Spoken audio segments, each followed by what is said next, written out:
Now student, we are discussing the next part of atomic structure. Next part of atomic structure,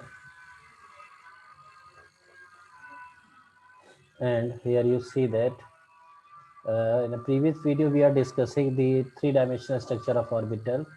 Now here we are discussing box orbital structure. Means that how to distribute the orbital in any subshell. First is S subshell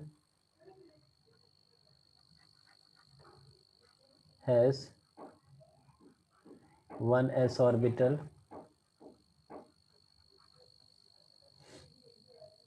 P subshell has 3p orbital. We know that this is px, this is a py, and that one is a pz. But you must remember that rotation of P X and P Y, ये इसकी जगह आ सकता है, ये इसकी जगह आ सकता है. पी जेड में नो चेंजेस. ये -1 होता है, ये 0, ये +1 वैल्यू होती है. इसकी वैल्यू हमेशा 0 होती है. डी ऑर्बिटल की हम लोग बात करेंगे तो डी ऑर्बिटल में हम लोग समझते हैं. देखिए 5 डी ऑर्बिटल्स होते हैं. So we represented by 5 boxes. 1 2 3 4 and 5. This is dxy. This is dyz. Clear? And the next one you see that this is dx square minus y square. And this is actually dzx.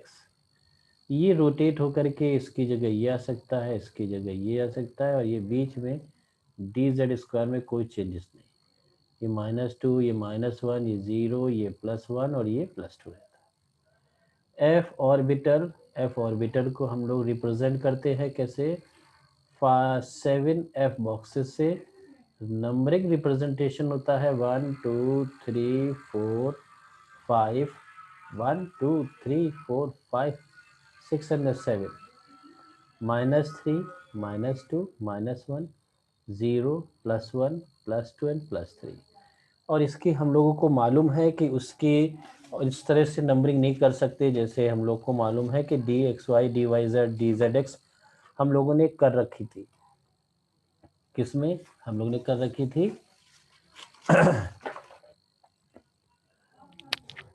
D की, हम लोगों ने P की, और हम लोगों ने S की.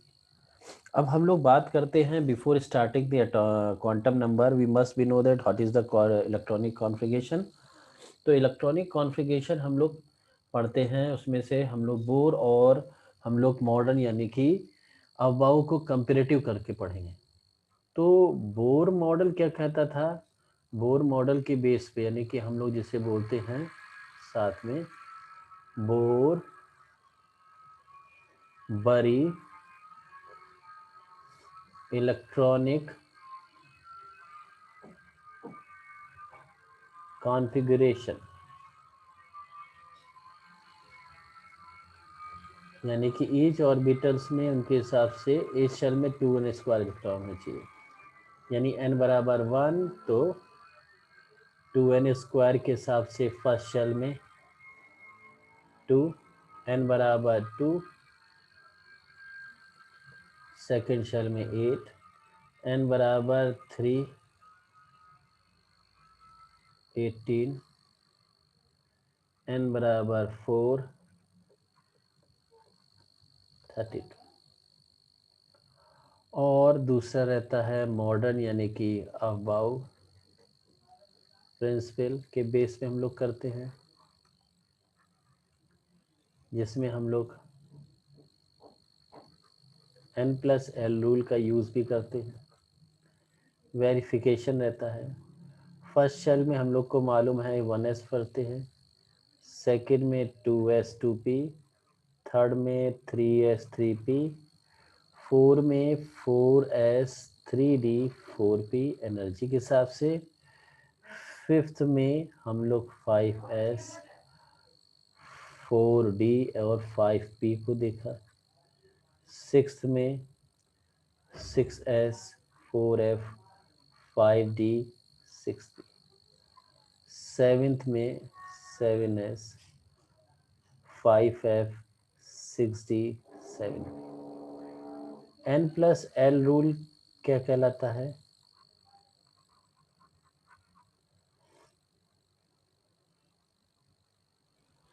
n प्लस एल रूल की हम लोग बात कर रहे हैं। तो n प्लस एल रूल क्या कहता है? देखिए कि 3D हम लोग 3D की एनर्जी ज़्यादा होती है 4s से, तो ये लो एनर्जी का है, ठीक है, ये हाई एनर्जी। तो n प्लस एल के हिसाब से देखेंगे ये हो जाएगा 3 + 2, तो इसकी वैल्यू आती है 5 और ये रहता है 4 + 0 यानी कि 4। तो यानी कि कौन पहले से भरा जाएगा? पहला 4s फिर 3d भरा जाएगा। यही प्लस n प्लस रूल हम लोग इलेक्ट्रॉनिक कॉन्फ़िगरेशन से समझेंगे। बोरबरी इलेक्ट्रॉनिक कॉन्फ़िगरेशन 18 तक एप्लीकेबल था, उसके बाद फेल्ड हो गया था। क्यों? उसी को वहीं से हम लोग कंपेयर करते हुए आगे स्टडी करते हैं। क्लियर? नाउ सी, देखिए हम लोग बात करते हैं 18 ऑर्गन कैसा रहता है? 2 8 8 यानी 1s2 2s2 2p6 3s2 3p6 19 potassium हम लोग का यहाँ 2881 कहते हैं, 889 नहीं कहते। पूछा गया क्यों, नहीं बता पाया। तो अब देखिए 1s2 2s2 2p6 3s2 3p6 और उसके बाद 3d आता ही नहीं, तो 3 भरा ही नहीं जाएगा, 4s आता है 4s1। तो इन्होंने बताया कि एनर्जी 3D की ज़्यादा रहती है 4s से, तो पहले 4s भरा जाएगा बाद में 3D, तो इसीलिए 1 आया फोर्थ में। अब क्लियर हो गया हम लोग को मॉडर्न के हिसाब से। तो कैल्शियम कितना हो गया? 2882। देखिए 1s2 2s2 2p6 3s2 3p6 4s2। Clear ना? 21 हम लोग बात करें स्कैंडियम की, 2 8 यहाँ 2 अब आ जाएगा डी, तो यानी कि क्या हो जाएगा? 1s2 2s2 2p6 3s2 3p6 4s2 और 3d1। देखिए 9 हो गया कि नहीं हो गया? अब उसी तरीके से 22 हम लोग बात करेंगे नेक्स्ट टाइटेनियम की, 2 8 2 10 1s2 2s2 2p6 3s2 3p6 4s2 और 3d2 10 हो गया। फिर बात हो गई वेनेडियम की, 2 8 2 11, तो क्या हो गया? 1s2 2s2 2p6 3s2 3p6 4s2 और 3d3 6 2 8 3 11। 24 क्रोमियम, ये शो करता है एक्सेप्शनल, एक्सेप्शनल यहीं इसको कहते हैं हम लोग स्टेबल। तो एक्सेप्शनल के हिसाब से इसका रहता है 2 8 13 1। देखिए कैसा रहता है? 1s2 2s2 2p6 3s2 3p6 3d5 भरा जाएगा, हाफ फील्ड मोर स्टेबल हो जाता है इसलिए। फिर तो हम लोग को यहाँ पे याद रखिए कि फुली फिल्ड सबसे ज़्यादा स्टेबल होता है, इसको याद रखिएगा, फुली फिल्ड सबसे ज़्यादा स्टेबल। फिर उसके बाद रहता है हाफ फिल्ड,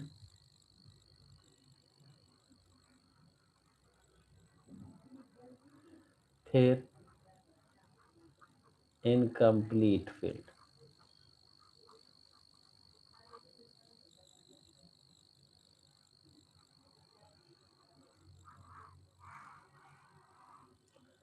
इसलिए ऐसा ये हाफ फील्ड की कंडीशन है, इस कंडीशन की बातें कर रहा है, इसलिए ऐसे चलते हैं।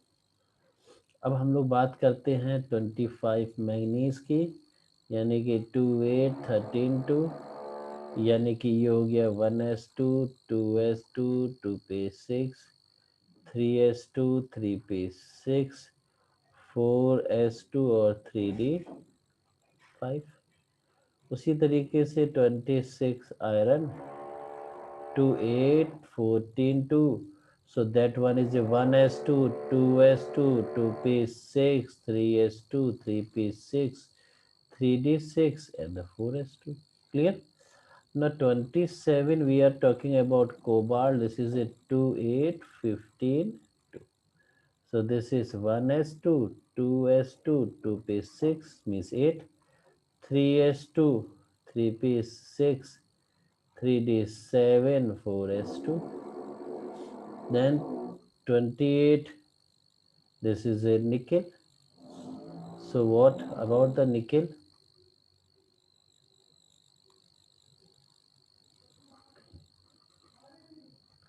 This is 2 8 16 to 1s2 2s2 2p6 3s2 3p6 4s2 and 3d8.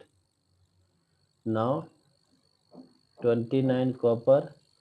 This is also exceptional cases. So see over here, this is exceptional cases. So we write a 2 8 18 1 means 1s2 2s2 2p6 3s2 3p6 3d10 4s1. Now the last one candidate we see in the next point, we see over here.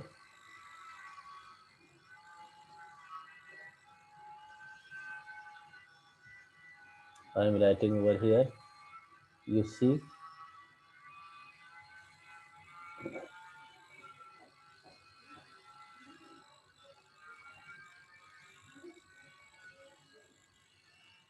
this is zinc,